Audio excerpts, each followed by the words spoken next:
So as we know, the process of digestion starts from the mouth. So here we are going to read the 5 steps of nutrition. So first one is ingestion, then digestion, absorption, then assimilation, and the last one is egestion. So ingestion means the process of taking enough food into the mouth. Next is digestion. So digestion means the breakdown of complex food into simple, soluble and absorbable form. After that, the broken food or the end product of digestion are absorbed from where? From the intestinal wall into bloodstream. Next is assimilation. So here those absorbed nutrients are utilized by our body cells for what? For growth, energy, utilization and repair. And the last one is egestion, that is expulsion of undigested waste out of the body. Next is ingestion. So as we already know, ingestion means taking enough food. So the food is broken mechanically by the teeth into pieces by biting, chewing, grinding. And it also mixes with saliva, which moistens and making it softer to be swallowed and digested. Now let's read about the steps in detail. Next is digestion. So as we know, it starts from the mouth.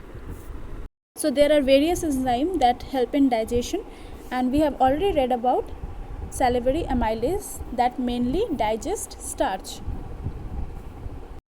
So it breaks down starch into smaller molecules of sugar. With sugar, maltose.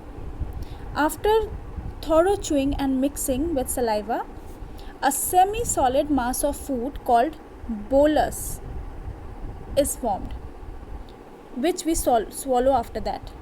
And in the stomach, semi-digested food from the mouth is pushed into the stomach through the esophagus. And this is aided by the process of peristalsis, which I have already explained. So it is what? It is a wave of coordinated muscular contraction and relaxation that occur throughout the length of the alimentary canal. So this is the definition of peristalsis. Now the question is, what the walls of the stomach secrete? So the walls of the stomach secrete gastric juices, which contain hydrochloric acid along with enzyme. Which enzyme? Pepsin and renin. Mainly in case of infants, it releases renin. So hydrochloric acid creates an acidic medium in the stomach. Acidic means having a pH less than 7. So in such low pH, the bacteria are killed that enter with the food.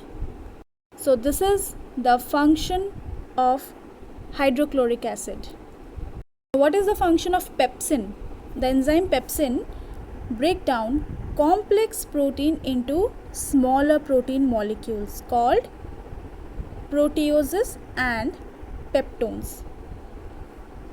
As we know, the infants mainly drink milk. So this enzyme called renin acts on milk protein and curdle it in the stomach of infants.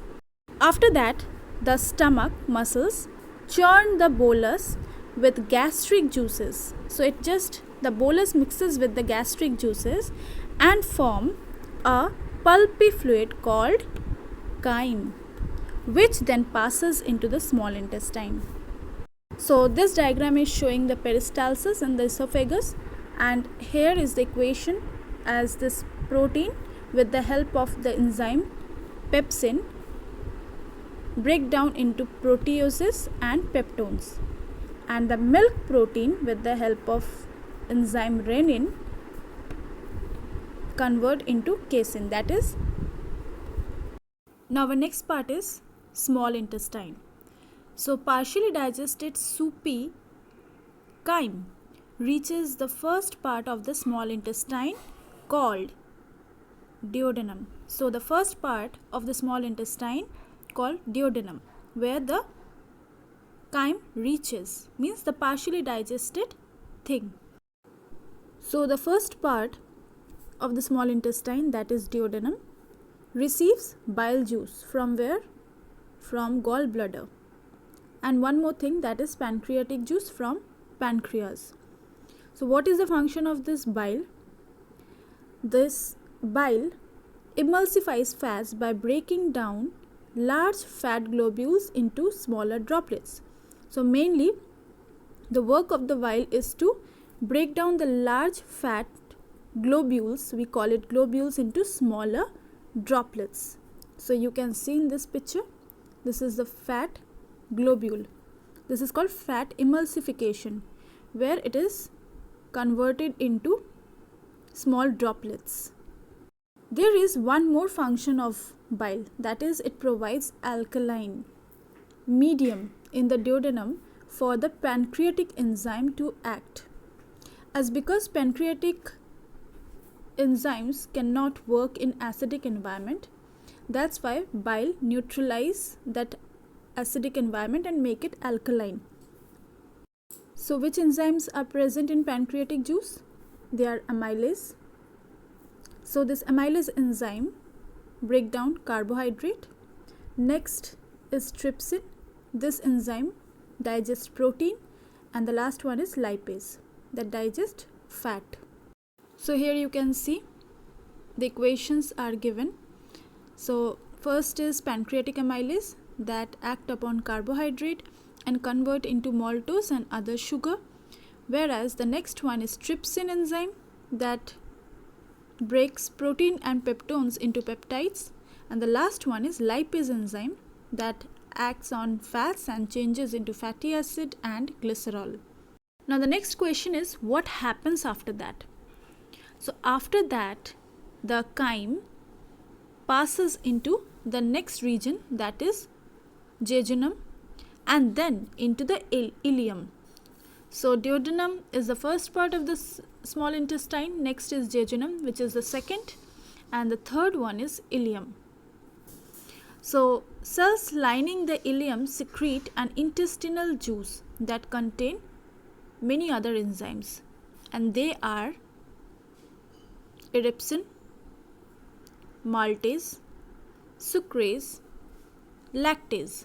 So these are intestinal enzyme, means the intestine secrete juice and that contain the following enzymes: erepsin, maltase, sucrase and lactase. So food is acted upon by this enzyme and is completely digested. That means the complete digestion takes place in small intestine. So our food completely digests in small intestine. Now let's read about the final products of digestion. So now we know that with the help of pancreatic amylase, the carbohydrates converted into maltose and sucrose, and further with the help of intestinal juice, the enzyme maltase present in it convert into glucose. Then this glucose serves as an important source of energy for our body. Next is protein. So protein are converted into amino acid. So amino acid is the final product. So these amino acids are used up by our body for what? For growth and repair of worn out cells. And the last one is fats. So as we know that fats are converted into fatty acids and glycerol. So after this, they are either stored under the skin for future use or utilized by the body to obtain energy. That means fat also provide energy.